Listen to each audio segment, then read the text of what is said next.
So I'm going to speak on what my questions were about, my little 2 cents.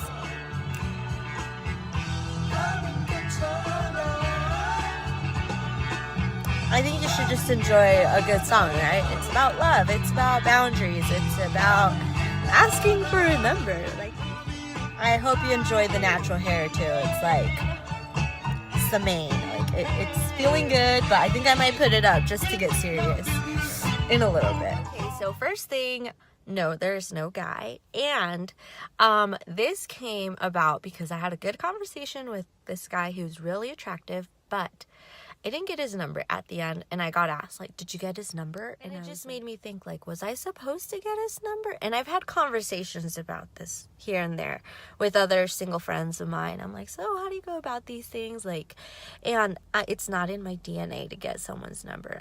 I just don't. It really made me think. I was like, was I supposed to? Are we in that day and age where, like, the women are initiating things, which as the responses were, it's like a yes and no. It's like, it's not, you know, which, let me give you this little nugget. It's like, no, I'm not gonna get his number because I have a different way of thinking on relationships, and I think I've shared with a couple of you guys that I occupy my place and I am in ministry and doing what God's called me to do. Whoever's supposed to be in my life as a mate, as a soulmate, as a, you know, as a spouse, will propel me and will also I'll compliment his space and the occupation he's doing as well. So, 2 cents on asking a guy for his number. I completely respect and look up to women who do that, and I'm like, whoa, you have such courage. I think I would get too nervous. And now on to number 2, on guys being polite and flirting. Like, I don't see the difference. Well, I don't. I like, you have to be straightforward with me if you're completely straightforward with me. Like, I don't know the difference. Like, you have to be like, hey girl, hey, how you doing? And I am really, like, blunt. Like, I'm like, so what are your intentions? If you say friends, like, you're a friend zone forever. But if you're like, oh, know you a little more, and you know what, I honor that, and I do respect guys that are honest with where they are. And yeah, so you just got to be straightforward with me, because I don't play any games. Like, I don't have time to lose. Like, the Lord is coming back, guys. And I don't know about you guys, but I am, like, over here trying to do what God's called me to do and the best I can. And no one has time to be dragged down or to be interrupted in that. At least I don't. And so that's on number 2. Now let's move on to number 3. What are your boundaries with guys? And I think this has kept my heart and guarded it. I have 2 boundaries, and I would love for you guys to listen to. They come from the Word of God.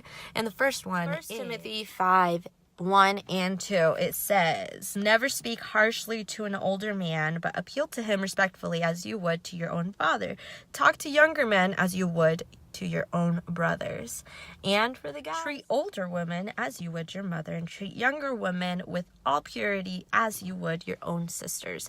So these boundaries right here is like, I treat any young man as I would my little brother, Jay, my little brother. And then all older men I treat as a father or as a tío. That's why sometimes I go to church and I call some people tíos out of respect and honor. And so, yeah, guys, a big thing that I always take into consideration, it's like how you treat us as women. Like, how you treat your sister. If you have a sister, oh, I'm watching that. Like, do you treat her well? Treat your future wife. Like, it's just how you even have them as, in your mind, like what you think about them. Do you treat them harshly? So, I'm always digging that into Jay. It's like, hey, you treat me your future wife to say, thank you, I love you. And I'll be like, I know, girl. I worked hard. I tried to show him how to treat a girl. So, either way, yes. And the nugget comes from Proverbs 22:28.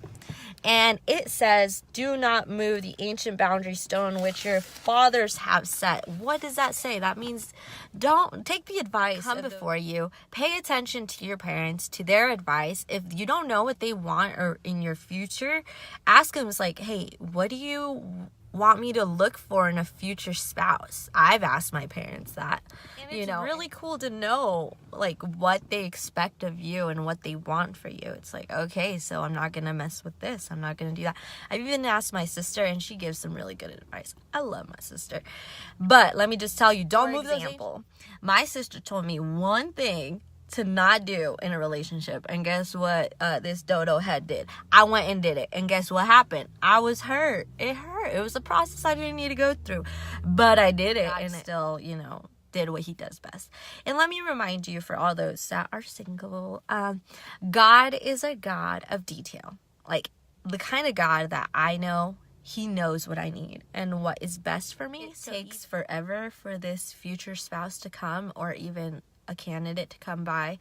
I know that it's God's perfect timing, and that he sees my heart is ready as well as his. And even if there's no future spouse, like, I still have him. It's still God's faithfulness towards my life, because that's what he promised. I will be with you until the end of ages. He did not promise a spouse. He did not promise kids. He did not promise ministry. He did not promise a good life. He promised to be with me forever, and that's something I can hold him accountable. He's going to come through. And I think that's one of the things, us as single ladies, let me just get to my single ladies, that we are at fault at. We're not looking to Christ to satisfy that desire. Like, he's the one that delights in you all the time. He does not slumber for you. He is a one-upping God. Whatever ever done for you or made you feel special, God has done even greater. I mean, girl, who dies on a cross for you just for your maybe? Let me just say that again. Who dies on a cross for you just for a maybe out of you? Like, he doesn't even know. Barbie, you're getting a little bit over there. Let me just give you an example. One time, a guy came all the way from like 30 minutes away just for 5 minutes to be with me, and I was like, oh, that's so cute. Oh, he drove so far and had a hard day at work, and he came by for on my drive home. God's like, girl, I came all the way from heaven down to earth just for a maybe. And not only just for a maybe, but when you said yes, to be with you forever. Like, I ain't sharing Barbie. And I was like, okay. So those are my 2 cents. I'm done. I'll leave it at that. And I just hope you enjoy it. Okay? Bye. So those are my 2 cents. I'm done. I'll leave it at that. And I just hope you enjoy it. Okay? Bye.